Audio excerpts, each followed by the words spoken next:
Doctor Centago, muy buenas tardes, gracias por estar con nosotros. Muchísimas gracias, un saludo a ti y a tu auditorio.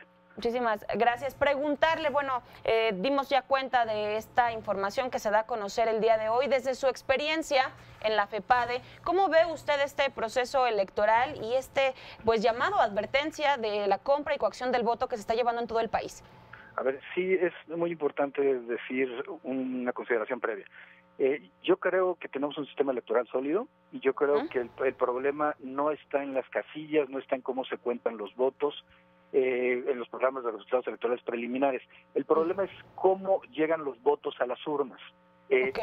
Porque tenemos un país en donde pues, más del 50% de la población vive en situaciones de pobreza, con algún tipo de carencia vital, y 20% en pobreza extrema. Bajo ese contexto, el tema del condicionamiento de los programas sociales se convierte en un problema para la democracia, porque es el mecanismo que utiliza, pues básicamente en este momento el PRI con Prospera, pero bueno, en general muchos partidos políticos lo desarrollan en el ámbito de las administraciones municipales que tienen, en el ámbito de las administraciones estatales.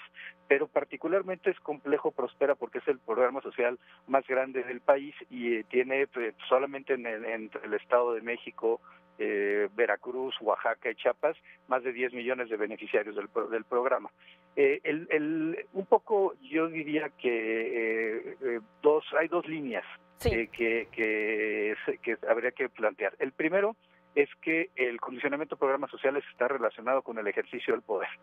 A mayor poder de un partido político, hay más incidencia delictiva electoral en el tema del condicionamiento de programas sociales. Hoy el partido que tiene más poder es el PRI y hoy es el partido que se encuentra pues más relacionado con los temas de condicionamiento de los programas sociales, pero por ejemplo el Partido Verde Ecologista lo hacía en Chiapas, en la delegación de Coyoacán lo teníamos con el PRD, por ejemplo, y yo creo que ese es el tipo de cosas que tenemos que visibilizar de cara a los comicios.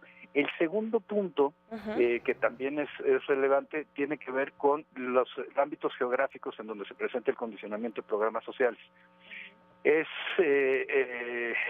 Los tres estados que presentan una mayor incidencia delictiva en este sentido son Chiapas, Oaxaca y Puebla en su zona norte.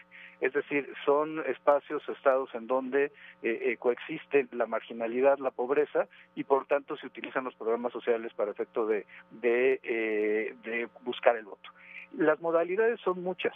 Puede ser la amenaza con la suspensión del programa social y esto pues genera temor en los ciudadanos que prefieren recibir el programa social, el apoyo, porque eso puede significar para ellos comer o no comer durante varias semanas, inclusive tener un modo de vida.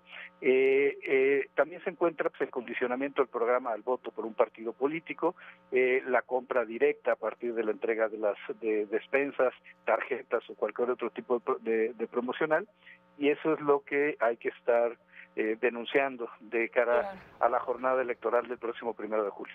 Uno de estos focos rojos, doctor, una de estas claves es los recursos que se están utilizando de los programas sociales. ¿Qué es lo que ha permitido que esto se lleve a cabo de esta forma? Sí, a ver, primero que se están, digamos que la ley de desarrollo social no se está cumpliendo de forma adecuada, y con ello la Ley General de Instituciones y Procedimientos Electorales y la Ley General en materia de delitos electorales. Se utilizan los programas sociales en virtud de que no hay sanciones en el ámbito de lo administrativo que se vean para los servidores públicos que cometen este tipo de conductas. Y esto, al final del día, una conducta ilícita que no es sancionada, se repite y esto genera una impunidad. Y eso genera a partir de la no sanción de casos similares, se genera una espiral de impunidad, que es lo que vivimos actualmente en la República Mexicana.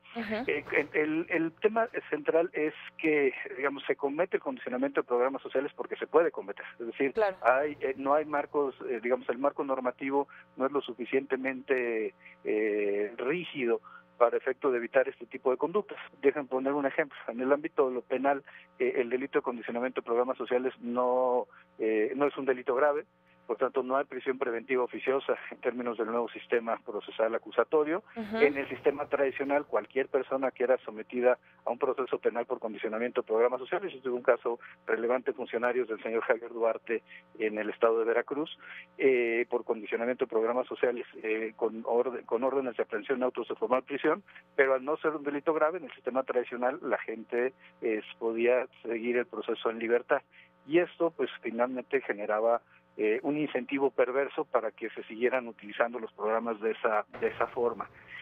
Creo tenemos varios problemas también relevantes. Uno, las políticas de operación. Hay muchos programas sociales que no tienen, casi el 85% no tienen programas, políticas de operación claras. Segundo, los padrones de beneficiarios. Uno de los mecanismos de uso electoral de los programas sociales es que se da de alta en los padrones de beneficiarios a las personas que aceptan ser representantes de casilla, etcétera, y así o trabajar para un partido político.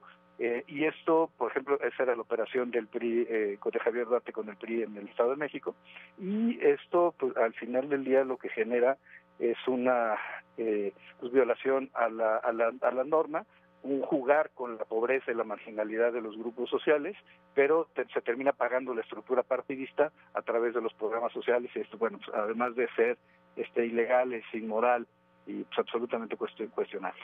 Claro, doctor, y además dicen es algo de que se lleva a práctica de manera transversal y por parte de todos los partidos políticos, de acuerdo también lo que se identificó el día de hoy por Acción Ciudadana frente a la pobreza.